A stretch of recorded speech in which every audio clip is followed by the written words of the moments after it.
This episode of Grounded in Maine is sponsored by ESG Review. ESG Review magazine is published quarterly in February, May, August, and November, and is available for free in print and digital formats. ESG Review is devoted to environmental, social, and governance strategies, technologies, and investments. ESGreview.net is updated every Wednesday with 8 new stories and is home to feature articles, news items, and more.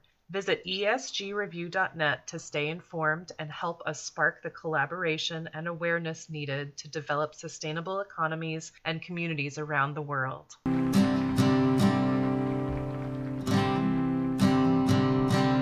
There's a place where there's no trouble, no more pain, no more struggle.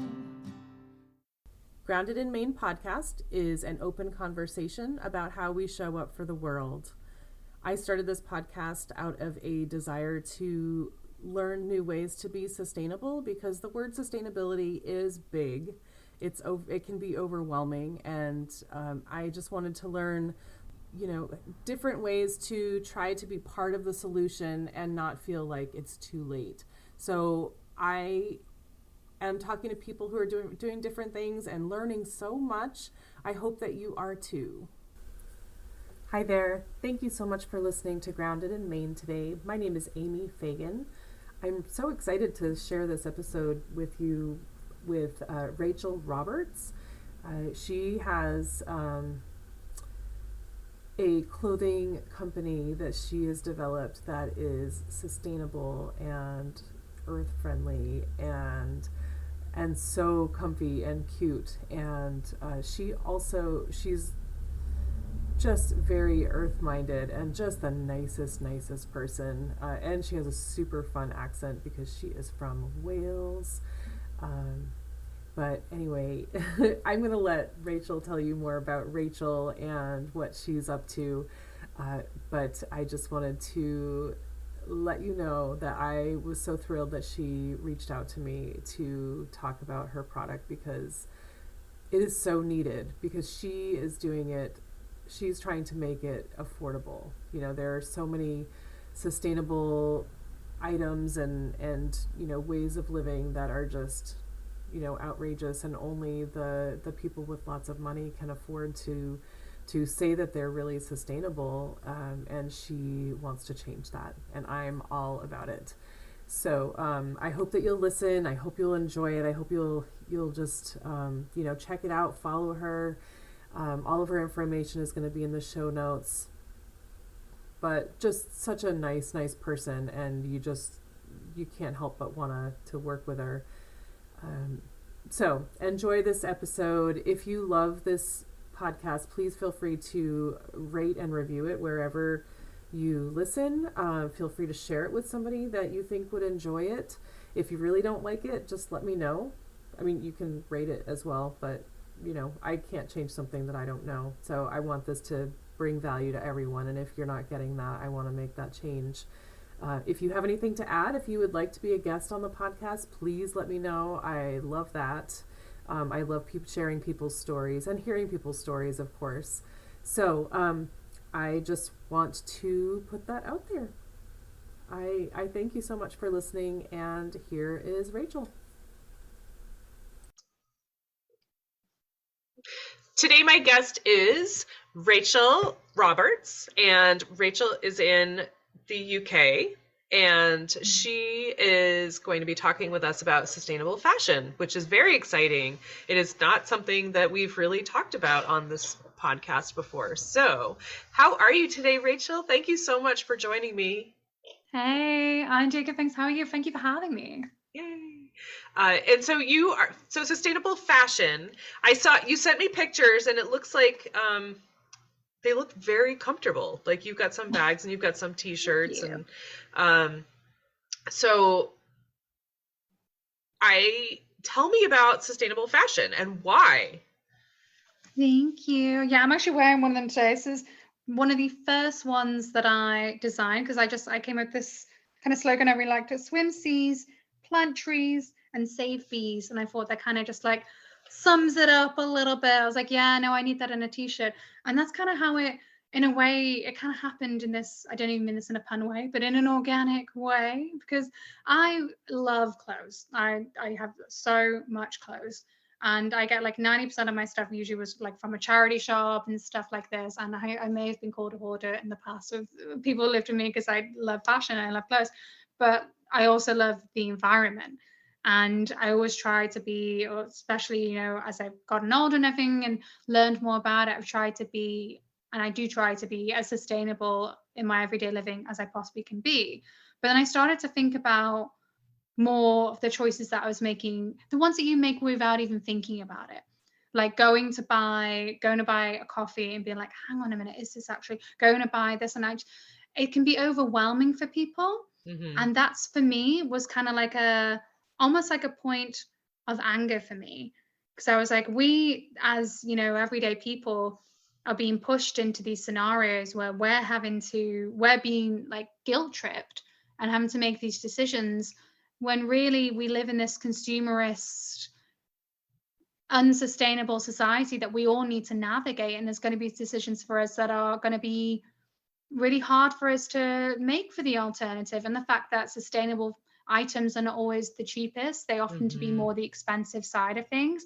And, you know, I haven't always been in the scenario in my life where as much as I may want to, you know, my heart's in it, I want to buy the sustainable item. I want to buy the one for many reasons. It's going to last me for longer, but I just don't have the finances. It's like the whole cheap pair of shoes. You buy the cheap pair of shoes and you have to buy it. That was literally me when like I was in my early 20s and I was literally buying a new pair of shoes every single winter and they were breaking, whatever else, because I couldn't afford to spend the money on the big one. But I digress on it. Basically with clothes, I wanted to buy sustainable fashion and I just couldn't afford what was out there. I just thought this is really, you know, as everyday people have been pushed in these scenarios, guilt tripped, and even like seeing infighting with each other of guilt tripping people for using a certain kind of straw or not. And it's just frustrating for me because I'm like, I understand where you're coming from, but we need to not be turning on each other. We need to not be fighting with each other about this. We all have our own remnants, and for whatever reasons we can, you know, whether it be affordability, whether it be practicality, you know, whatever it may be, we all have our limits and what we can and can't buy, can and can't access that is or isn't sustainable. But fashion for me was really, I just saw this gap. I saw it just become this niche thing, sustainable fashion and eco-friendly clothes, where it was really expensive. I remember going into a store and it was a black strappy top, something I'd probably wear underneath a t-shirt or something, and it was £60. And this was like still a few years ago, mine. So it'd be even more expensive now. And I was literally just like, I couldn't believe it. I was like, no wonder. I'm so excited to go into this like sustainable fashion shop, like, yay. And going, and this is just one of the cheaper items in there. And I was just like, you know what? No wonder. This is why. And I just kind of decided then, I was like, this is what I need to, this is what I can control-ish. This is what I can harness and try to do. And plus, to be honest, I didn't want just a plain strappy top. I wanted ones with like funky patterns. Yeah. So I essentially made the business that I wanted. Absolutely. I think that's great. I mean, it's so true. And I'm sure that you looked at that black strappy thing because it was the smallest and you were thinking, I could maybe even afford that. Yeah. And then to be 60 pounds, you're like, yeah, for sure. It's a bit ridiculous. And I didn't want to, you know, this was a few years ago when it was just first starting really to come out, sustainable fashion, because it's not really been sustainability and general sustainable items. They've got a wonderful movement right now where we're getting more and more items, everyday items as well, being made in sustainable materials. And I am here for it. I love it. But, you know, fashion's still, we're not where we should be. We're not where we need to be. And these big brands putting recycled material labels on their thing, then you go look at it and it's like 5% recycle. You're like, and it's wrapped in this big plastic wrapper. This is the thing. You just there like, oh, like I so want to believe that you're doing this in genuineness, but like I kind of feeling like you're just loving that PR just a little bit. But this is the thing. There is another way to do it. But I think like one of the things for me is that this needs to be able to reach people, and for that it needs to be affordable. So that's why I cap my prices to like, they're all around £20 or less. For like a Wow. t-shirt, they're like 15 to £20. Some of a jumper, or some will go up to about 30. And because of course through the supply chain, everyone is paid ethically. We have organic cotton, and we have plastic-free packaging.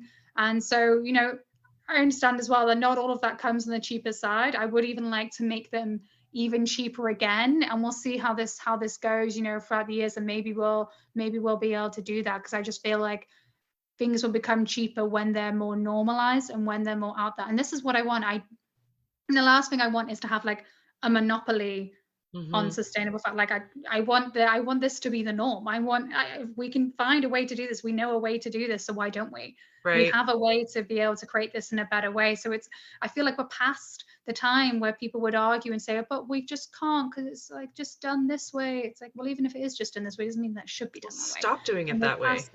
Yeah, exactly. We're past excuses. We have the technology. We have the ability. We know what we're doing. We know what we're doing. Exactly. Like, where I feel like we are so gone past the point of just accepting the things the way they were, and accepting, oh, everything needs to be wrapped in this, like double wrapped in this plastic packaging, and you know, whatever it may be, we're done. And plus we understand now, we understand fully what we are doing to our planet. And I just feel like where we can make those amendments, if you can afford to spend £20 on the t-shirt and get an organic one as well, which is better for your skin and better for everything. And if you can do that, rather than going to a store that is going to be £5, but also are those people actually paid correctly if you pay £5 for that t-shirt? Right. Like, we have the ability to make those amendments, wherever it may be. I feel like that's where our consumer power comes in. Like, we can't allow for the infighting and the blaming each other, or being allowed to be blamed, because of course, like oil companies and everyone else, they do have the bigger footprint, they do have the bigger impact, but then we do still have power as individuals. We do still have power collectively. We do still have power as the consumers, and we can choose basically where the market's going to go with that power. Right. Vote with your wallet. Yeah, exactly. Vote with your wallet, kind of thing. And we saw that with plastic straws. Look how everyone turned against that, and like how businesses, you know, whether they chose to, whether they were forced to, either way, they innovated, they changed, they got the paper straws, or they found alternatives. And that is like just a little example of consumer power, and how actually it was doable all along. Right. So is that the straws specifically, Rachael, has that been done away with in the UK? Because it is still a thing in the US. Oh, is it? Yeah. Oh, in the UK, yeah, you struggle to find a plastic straw in the UK now. They're all paper amazing. Ones. I mean, I know that the paper ones and the steel ones are available if you purchase them. Basically, if you go to a restaurant, they're going to put a straw in your drink unless you say beforehand, no straw, please. And now I just learned, and this is like me being completely oblivious, but like I just learned that receipts are not recyclable or compostable because of the thermal only paper. learned that like a year ago. Yeah. And but everyone still gives you receipts. I know. Yeah. They are like, they do ask you a lot of the time, which is good. And I always say no. I'm like, oh, I'm not going to do anything with it anyway. Right. But that, you know, at the same time, like they're still printing it. Yeah. You know, so often it's a copy, and they're like, do you want that? And you say no, and then they throw it away because that it's just, you know, it just seems to be like technology has come so far, and everyone does banking online. So just send it or don't send it. You know, I'm just like, I don't want a paper trail. When I'm buying something at the store, like I don't want the paper trail. I don't want someone to see that I bought a donut.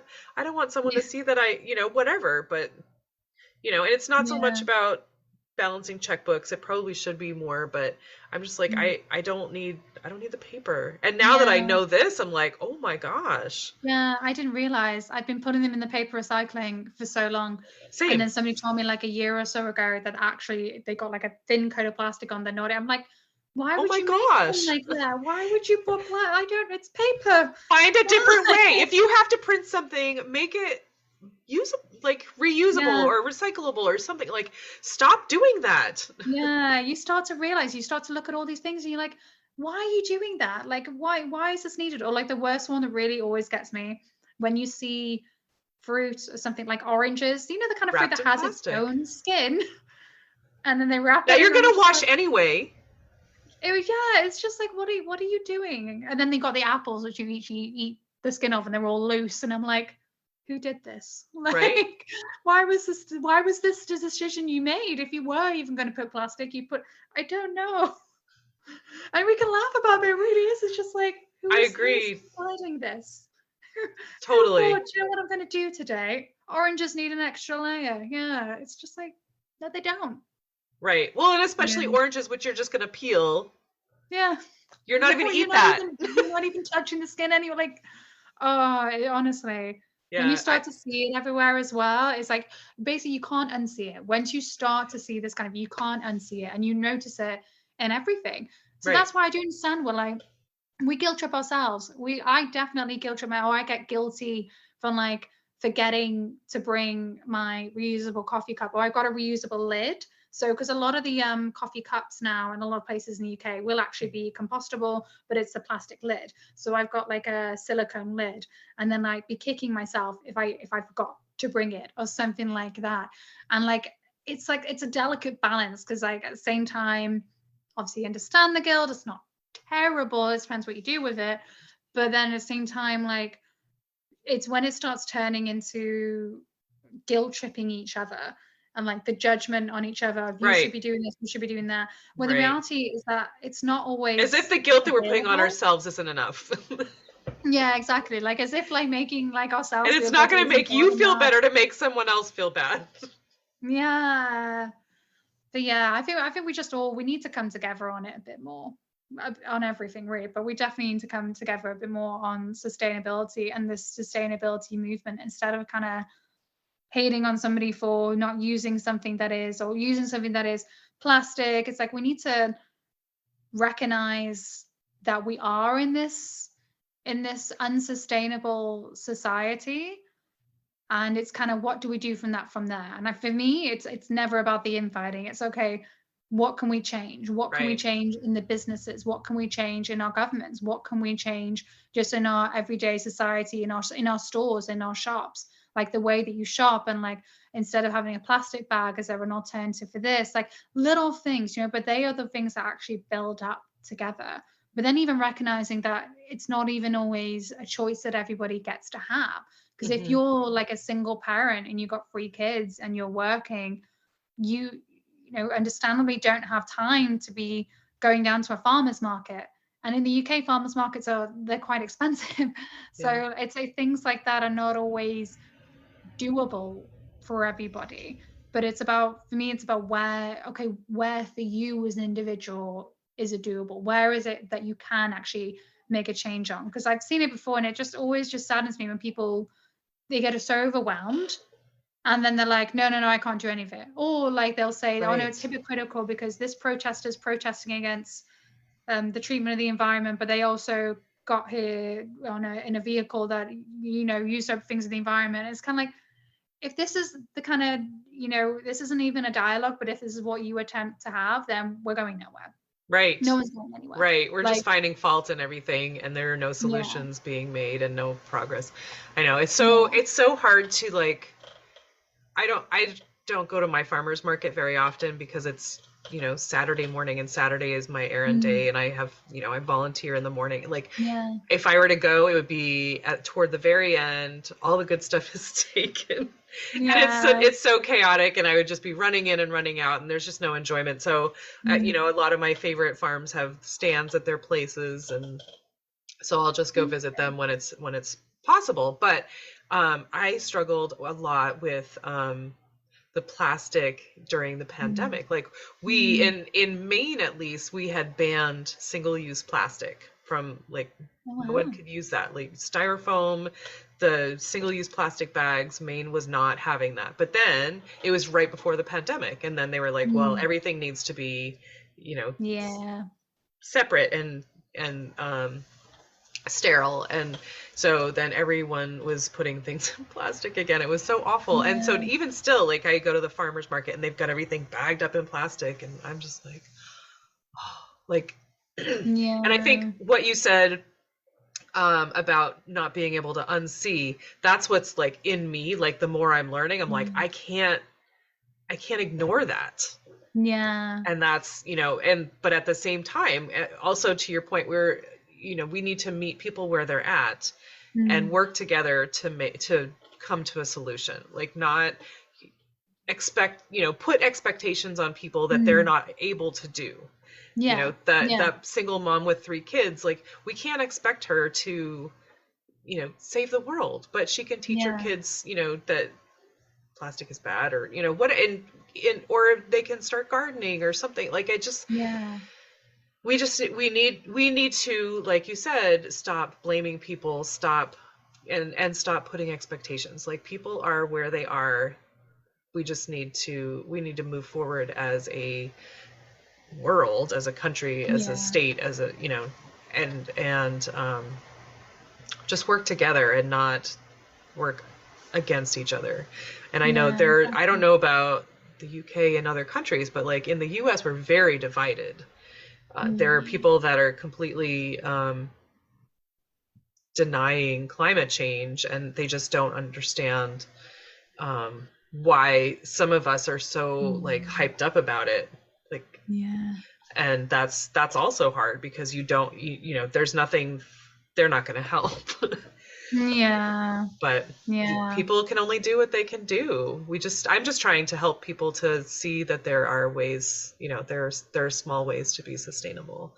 I know, and that's amazing though, because sometimes as well you don't know even where to look or where to start with it, or what's going to be manageable for you, what's going to be doable for you. And as you kind of progress in it, then it will become more open to you and you'll learn different ways, but also just making it accessible for people, making it affordable, making it out there. Because right now the main brands that we have for, like, I'd say like pretty much anything are the ones who are not always going to be the most sustainable. And then it tends to be the smaller businesses, or like sometimes we're doing things sustainably just by nature to save on resources and things like that, kind of like almost like accidental sustainability, right? Kind of how like my mom, my grandma used to do. I mean, at the house that I grew up in, you didn't waste food. Like it's ingrained in me. No food is wasted. You don't need it's dinner tomorrow, it's lunch, like you're eating it, kind of thing. And my grandma always said that everything had a second use, because she grew up in the war, and she was a pretty much single parent with 2 kids, and she was never, it didn't come from money. So like her handbags, if her handbag broke, that became a belt, and things like this. Everything had like a second use, and it wasn't out of, and there's still, so many families, I still do it now naturally, because my grandma taught me, but like, there's still so many families out there who it's not done with necessarily the environmental, I'm doing this for the environment. It's like, no, I'm doing this because I'm making something last, or like, I can't afford to buy a new one, so I'm gonna, or like turning, did you ever do the thing where, jeans, if they rip or something, turning them into shorts or anything like that? Like the amount of times that when I was a kid, would turn clothes or toys into something else. And you look at it kind of as you get older, and you kind of see why, and you realize the fun games you made out of it, but also see that like,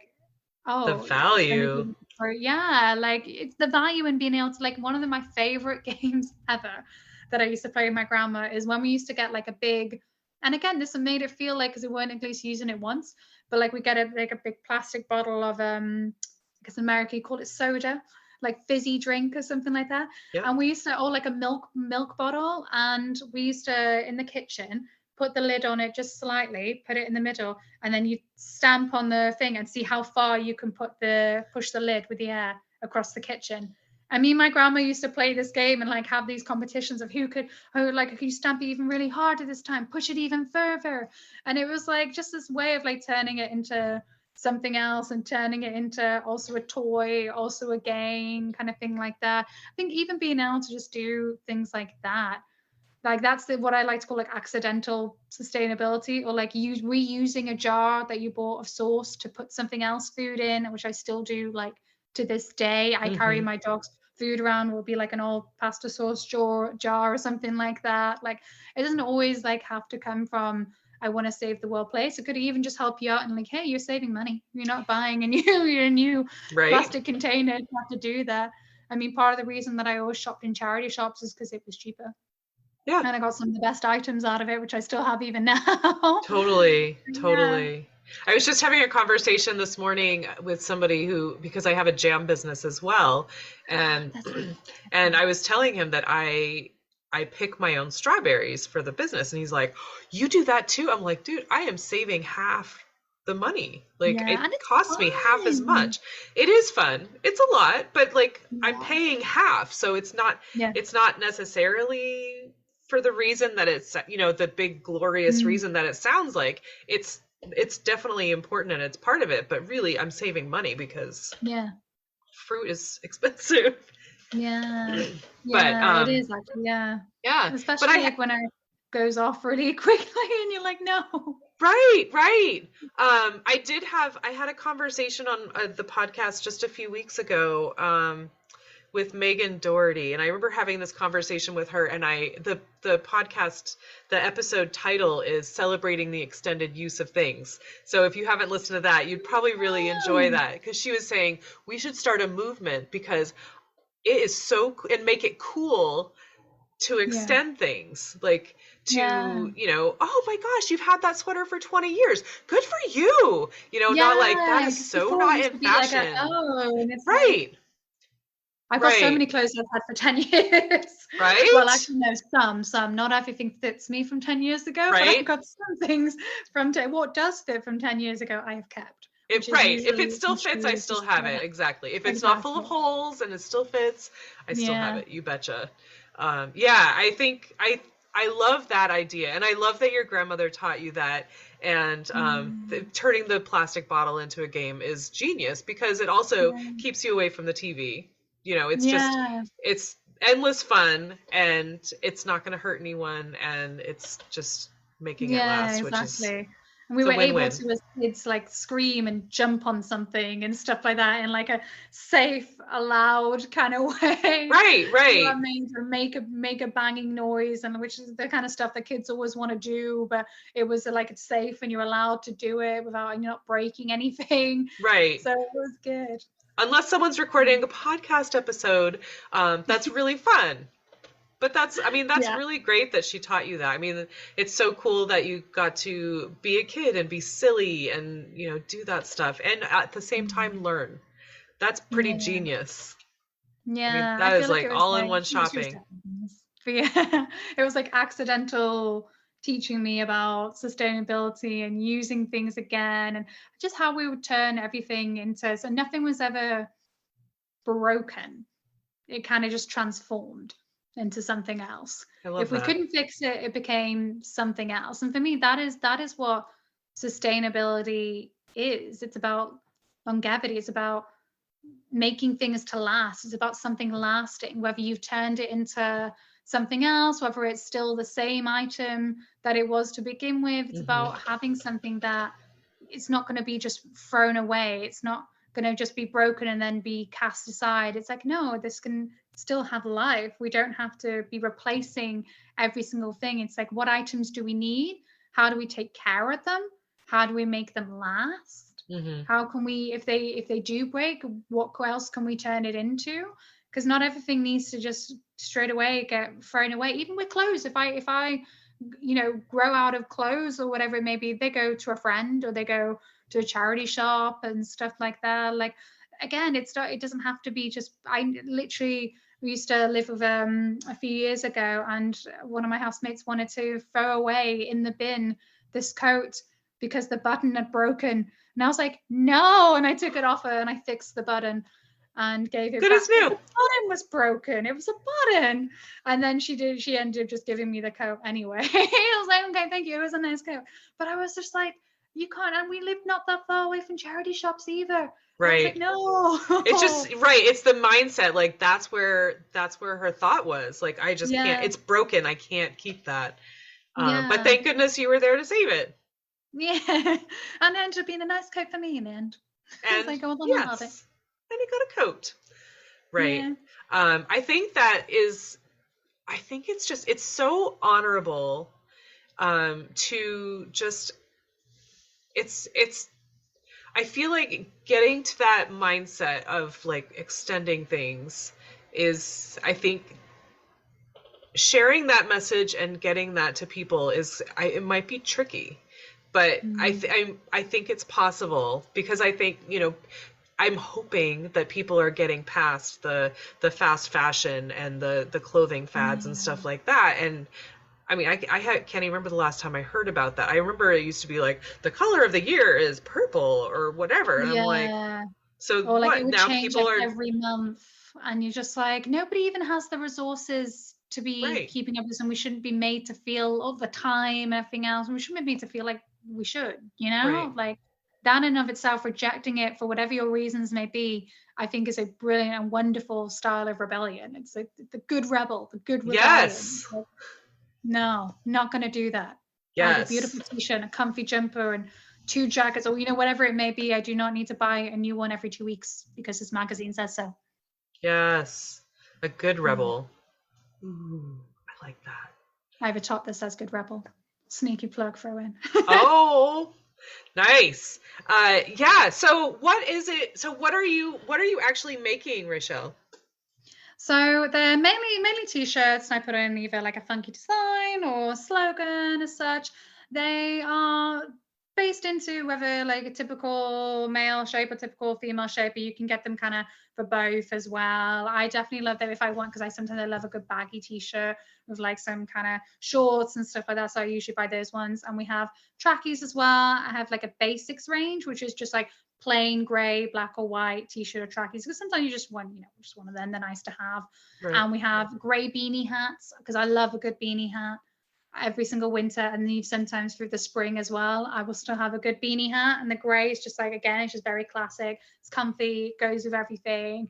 We have some hoodies, we have some jumpers, and that's the kind of style that we have at the moment, because it's kind of very much kind of where you can wear, I mean, I even wear like some of them to the office and stuff as well. I put like a t-shirt under, then I put a suit jacket over, or like I put it with jeans. This one I've tied like in the middle at the moment and stuff like this. So it depends how you want to style it. I sometimes, if I got the baggy t-shirt, I'll do the whole like, because I'm so cool, put the shirt up kind of things, and just see kind of like different ways you want to wear them.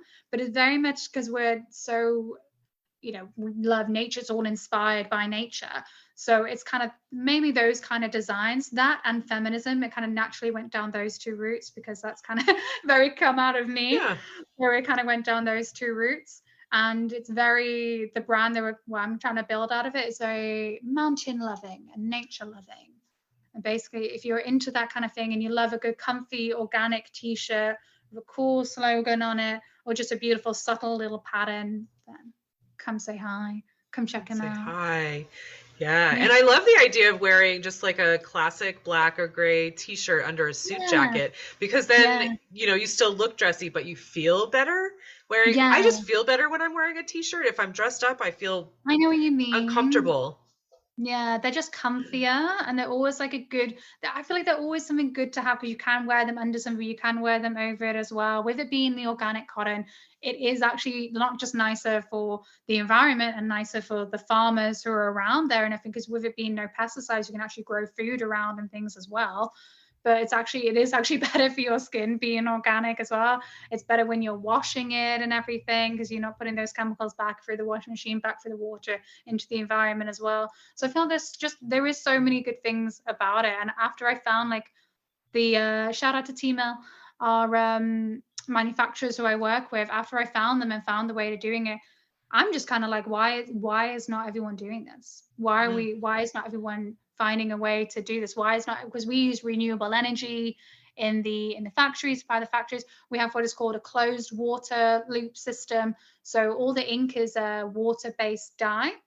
And then that comes, and it's basically, the cotton is founded in northern India, and there's a lot of monsoon weather there. If you've never been there, it's beautiful.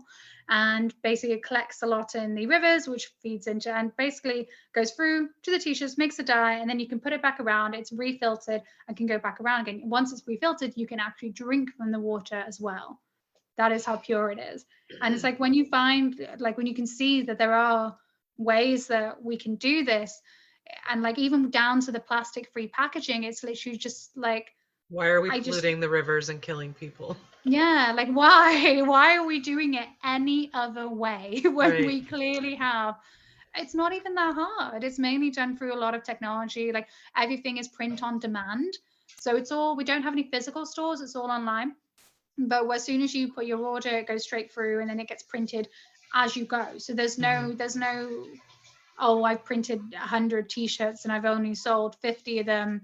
Got to get rid of the other 50. Like, no, like whatever is printed is what is needed. It's what has already been purchased. Gotcha. So that, saves on costs, but it also saves the environment as well. Right. And again, it's like, why don't we do this? Or even just like when you go into stores and you see so many clothes on the sales rack or so many getting thrown away, and you're just kind of like, can you not measure the numbers and just order less? Like, Right. But Right. yeah.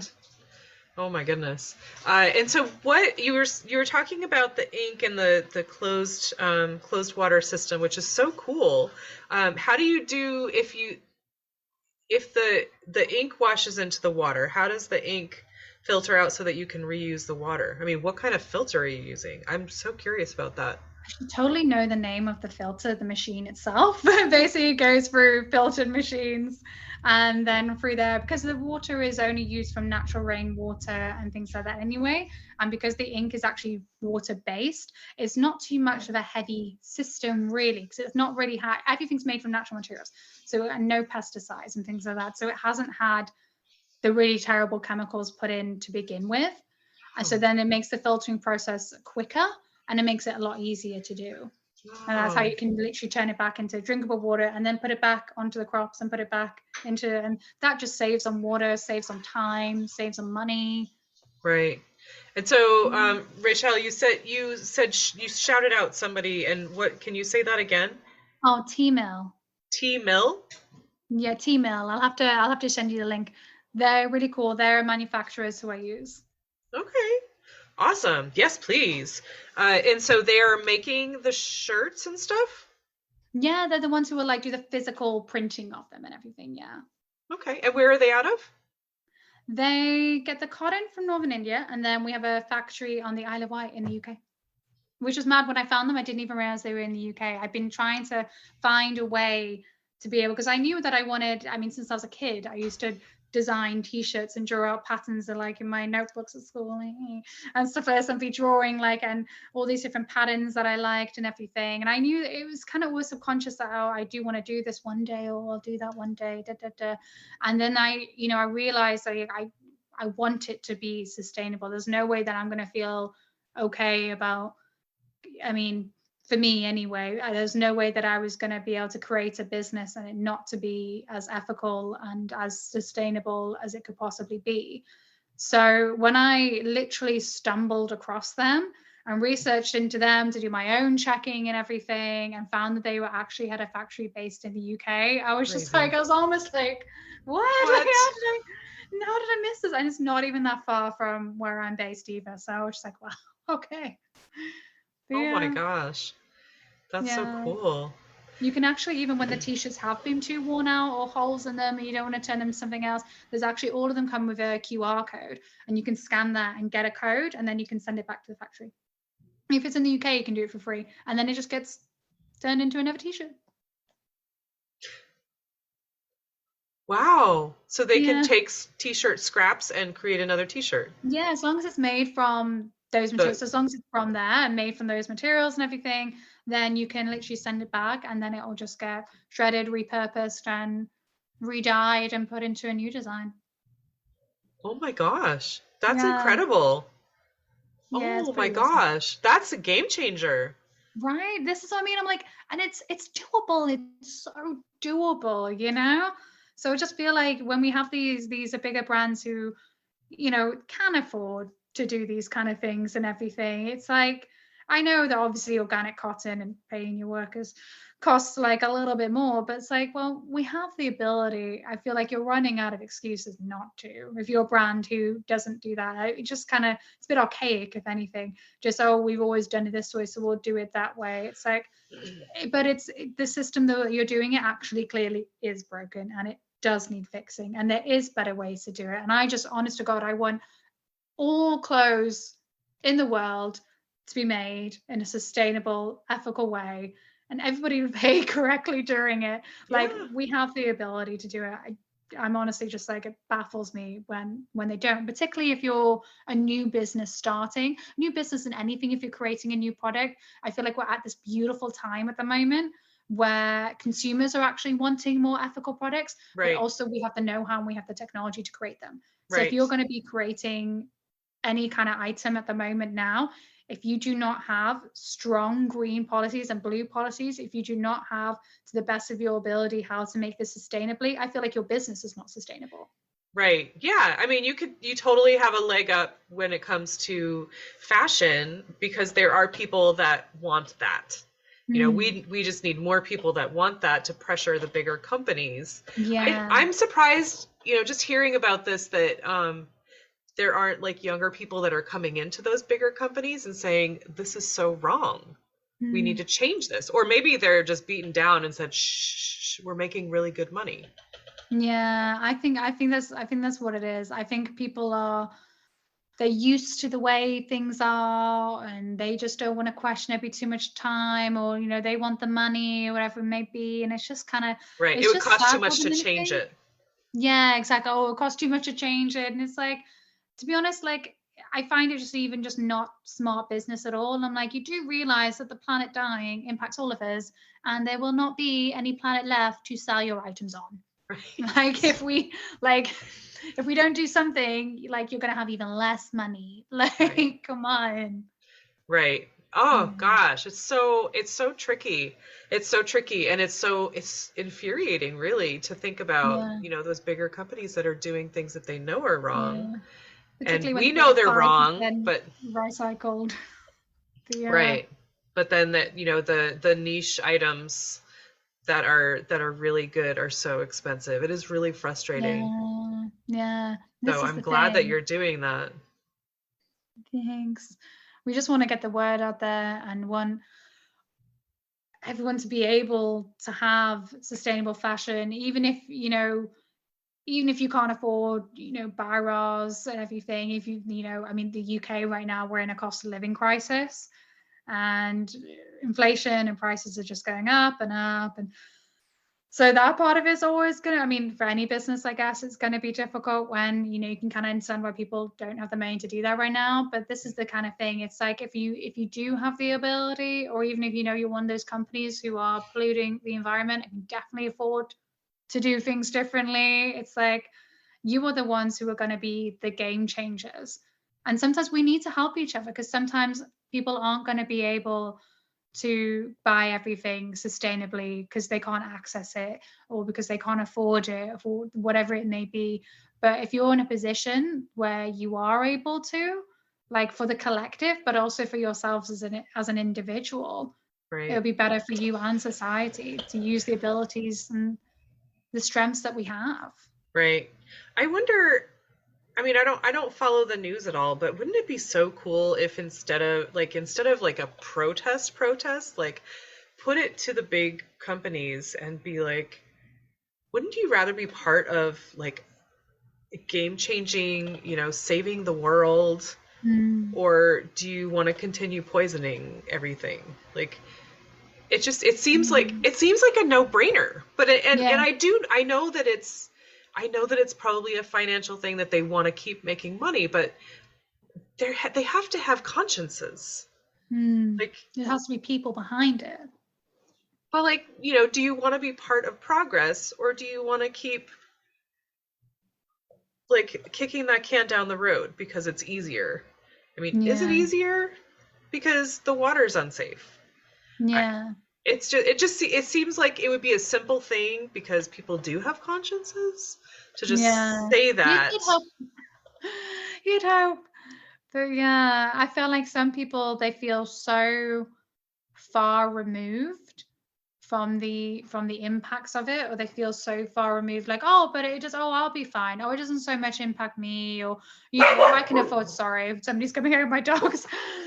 But yeah, they feel so not involved, so they're like, it doesn't impact me, it doesn't affect me, I don't care. Or like one of my actual things that I hate, and people say it well meaningly, they mean it well meaningly, but they'll say things like, oh, help the environment for our kids, and I'm just like, ooh, like like I know it's well-meaning, but the thing is, in certain parts of the world, even more so, it's not the kids, it's the parents have already been impacted, and the grandparents have actually already been impacted.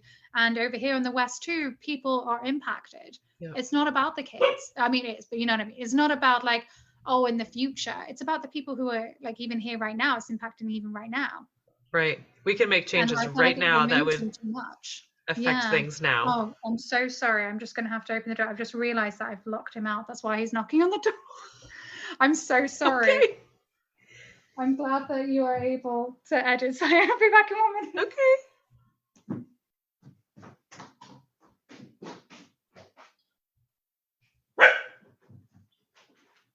so sorry. I can't do the automatic thing. I'm sorry. I'm still in the bathroom. Sorry. I locked it automatically. I thought I heard Goldie go, and I thought, oh, why is that? That's why she was And then I barking. realized, oh, you want to come Good girl, Goldie. here? Hello. Hello, Dad. Hello, Good girl. Daddy's just come home. He's more fun. Right?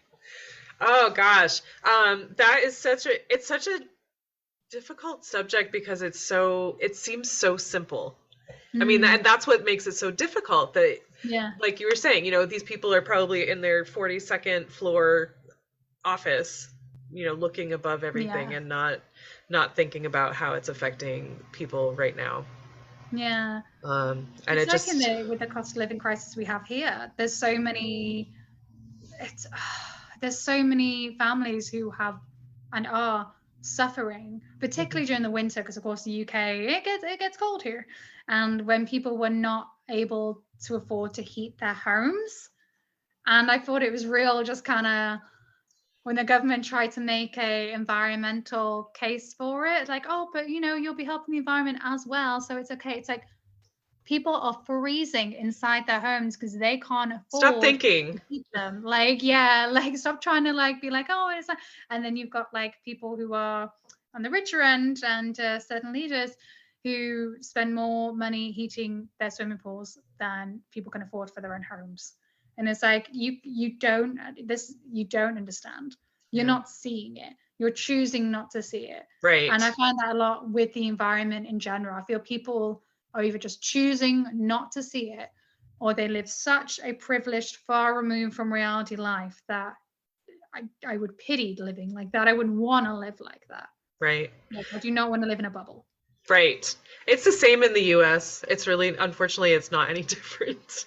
I mean, I think, and like you were saying, people are so far removed that they choose not to see, because I think we are also in a cost of living crisis, but people aren't saying that. Like the average wage is not able to afford what the average like rent is. Yeah. So people are working 2 and 3 jobs to do that. Yeah. But people can't, it's not sustainable. People just can't do that forever. And it's just, and I think people are just in denial that it is as bad as it is. Yeah. And I think that's part of the overwhelm with the environment, isn't it? I see it a lot in particularly in certain areas where, people are struggling to get jobs and they're struggling in life anyway. So then when somebody brings on, something like the environment, it seems like such a big topic. And, I've already got so much going on in my head as it is, which I can sympathize with. I don't like, sure. I understand it. But at the same time, it's like, this is why I feel like we need to come together as a collective and work together. Like if this person is really struggling and they're not able to help, then okay, could this person over here help instead? Because that's what like we all should be. Right. It sounds so like, but it's like we are like a team. We're community as a team. Absolutely. A country should be acting as a team. Pool our skills and talents and exactly. And it's all our world. It impacts all of us. Like we can complain about. And I understand it, definitely complain about like certain companies doing oil spills and such. But at the same time, like we're all in this world working together, and we can't just say, I'm not going to do anything because this person is not doing anything there. It's like, that's not going to work. Like not if we all want to survive. Like it's just not going to work. Right. Oh gosh. Wow, that's deep. It's so true. It's so true. I am with you 100%. But so, Rachel, I think you said it earlier. I think you said when you talked about what you think of the word sustainability, and you said longevity, right? Yeah. Did you have anything Yeah. else to add to that, or was that basically it? I think longevity, I never know how to say that word, longevity or longevity. I think it depends on where you are. Longevity. I'll say that one. It's longevity, and it's just not within that really. It's just not throwing away things unnecessarily or even before trying to save it, you know? Like, what do we have that we can use and reuse again? I always joke with my technology. Like, I recently got a new laptop for work, and my boss had been saying to me for weeks that I could have a new laptop because mine was not working correctly. And I joked to him and I said, I ride my technology until it's on fire. Like until it completely dies, which Right. it did. And was it a bit inconvenient on the day when it was like 10 a.m. on a Monday when it decided to break? A little bit. But Yeah. I'm kind of glad still that I rode it. It's I got a good extra month out of it. it's true. I It's mean, so it's so fun. conflicting because, it might be slowing down or whatever, but it's so hard to just like we know what happens to that when it dies. Yeah, And there's not really, yeah, like how could I save, how could I do something else with it? Or even just within that, like not purchasing unnecessarily. I try to be really strict with myself on this. So, whether it be like a pricing point or just a state with environmental sustainability point, there's so many reasons to do this. But I try to be really just, okay, what do I need? And particularly if I know that this is like, for whatever reason, a plastic item because there's a monopoly and I can't get it in a sustainable material. It's like, okay, when do I really need this? Not buying free of something when I only really need the one. And it seems like so simple, but you'd be surprised how we got so used to this consumerist, capitalist mindset right. of buying Bulk more and purchasing. purchasing more. Yeah. So I Yeah. try to be really strict myself and really ask, okay, am I going to use it? Did I use the last one? Do I really need a new one? Although in saying that, when I go to a charity shop and they've got two cute dresses, it's hard to say no there. But that's where I'll let myself kind of like have my yay kind of thing. If I'm in something like that, or if I'm shopping at a sustainable store, then I'm like, I can buy two. Then I'll do it. Right. But other than that, then I'm like, no, I'll rein it in. Good for you. Wow. I love that. I do. I mean, I was telling you about the conversation I had with Megan earlier, and I'm so on board with that. Like, let's celebrate the extended life of things. Let's celebrate giving things another chance, and repurposing and reusing. And I just think that the fast fashion and planned obsolescence is just it's so evil. It's just so harmful to everything. Yeah, it's bad for the environment, it's bad for the workers, it's bad for the people. It's not great for us when a lot of these fast fashion items you buy as well fall apart then because they're made out of cheap, terrible materials. Right. It's Right. just, why are we doing this to ourselves? They're the Right. ones who I used to buy the cheap pair of shoes on because again, at the time that's what I afforded. And yeah, I'm just realizing that I've just left my name thing at the bottom of this as Rachael DNA the entire time. I hope that's okay. It's you didn't see mine before I changed it. I didn't even change. I didn't even think. I'm just seeing it now. Oh well. And then so this has been really amazing, and I'm so excited to share this and just share it wide and tell people that there's an option. If you care, there's an option, and to reach out to you. So how can people find you, Rachael, to support you, to purchase your products? What's the best way for people to find you, or ways? Well, we are on social media. We are on Instagram. So our name is By Raw. It's my initials. I didn't mean to have an obscure name when I created, but it accidentally kind of happened. I wanted just Raw and Raw Style, but it was all taken something else. So By Raw, so BY, and then just RAR. So byraw.com is our website. And then we are on Instagram. It's just at By Raw, the little underscore. underneath it, and the same on TikTok as well if you just want to go check us out and see the photos and see a bit about us and see some beautiful nature shots. But straight to buyraw.com if you want to go straight to seeing the clothes. And we also have a mermaid themed one as well, because I am obsessed with the ocean and I actually have a mermaid tail and everything. So I was like, okay, I've got to make a mermaid section. So Yeah, you do. yeah. We love like mountain vibes and everything, but we got to have the ocean in there too. It's, you know, swim seas as well as planting trees and saving Right. birds. Well, and the clothing made sustainably will take care of the seas and the Yeah, ocean. exactly. The Very natural important. materials are not putting any, when you wash them, it's not taking any harmful, because they're not made from harmful chemicals. So it's not taking any of that into what you're washing or anything like that. That's Or even if you amazing. go wear it, go swimming in. That's amazing. Thank you so much. And so tell me, I meant to ask this earlier, but so the organic clothing, what are the benefits for us other than knowing that we're doing good for the earth? So you said that it's better for our skin.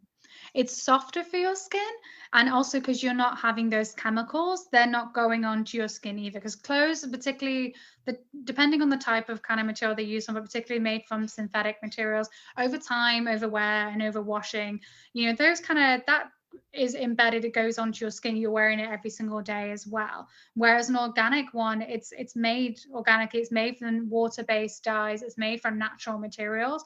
You just know that even if you know, you were to just go like this and have it inside your mouth kind of thing, you're not taking in anything that's harmful. Okay. That's important. And I'm sorry I didn't Yeah. ask it earlier, but it was just No. on my mind. And I didn't want to neglect to ask. So, gosh, this is so, I just love this. I just love this. And I'm so excited that you reached out to me. I'm going to put all this information in the show notes, but is there anything else that you want to add before we close up? I would encourage people to think about what sustainable style means to them, and whether that means even just having one classic item, one t-shirt in their wardrobe that they can wear under or over things, under the suit jacket and the jumper with on its own, and that's made sustainably, or whether it means buying but then keeping those clothes for 20 years, or it means going to the charity shop, whatever it may be. I would encourage people to really think, what does sustainable style mean for you? It can mean all of these things. For me, it's all of those things. Right. But how do you make it happen in your life? And just to think about that. Gotcha. Cool. All right, Rachael, thank you so much for your time today. I'm thrilled to be able to share this, and I hope that people are going to really grasp onto this. So I do need to ask, you keep saying we, so is it more than... Do you know, I say we as an automatic thing. It's actually me and Goldie, and my boyfriend works quote unquote as a wonderful photographer, and a couple of my friends who have modeled some of the t-shirts and things like that for me. Gotcha. Okay. And then you have the production company. Oh, T-Mill, of course. Yeah, they're great. Okay. So it's you guys. It's just you guys. Yeah. That's really cool. Pretty much. That's really cool. I guess we'll expand as we go. But right now we've got a little unit of a team going on. I mean, I'm blessed that I have amazing manufacturers, and if I have any questions, I can just shoot over them and everything. So that's really great. They're really supportive. And yeah, just trying to get the word out there at the moment. Okay. Cool. Happy to help with that. Thank you. All right. Very good. Thank you again. I am going to end this. I just want to take a moment and thank my guest again for speaking with me and sharing such great information. I also need to thank Buzzsprout for hosting this podcast, for Jane Bolduck and her amazing music genius, for Becca Coffron and her beautiful artwork.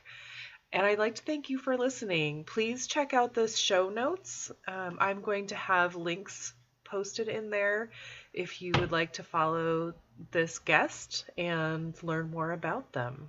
Thank you again. We'll talk to you soon. There'll come a day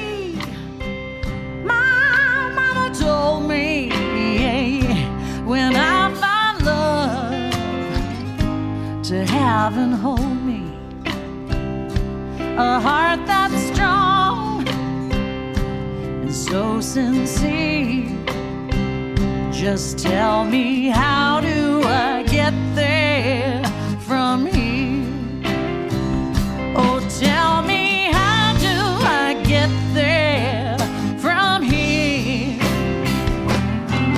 'Cause here and now I'm so far down that mercy's bound, yeah, to find me.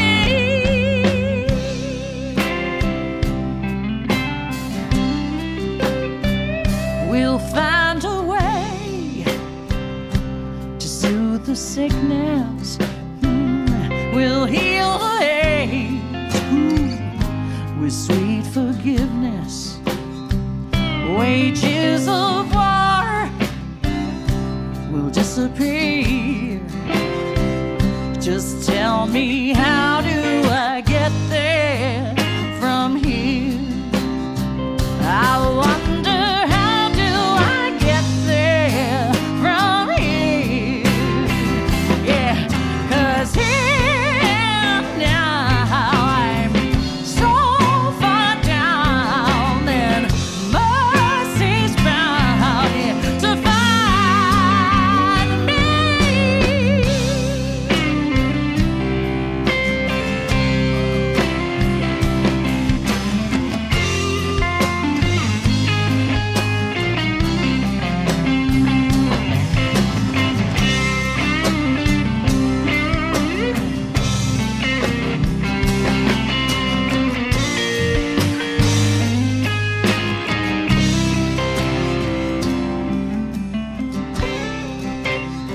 When that state of grace has finally found me, well, there'll be music, ooh, and good friends around me, yeah, yeah.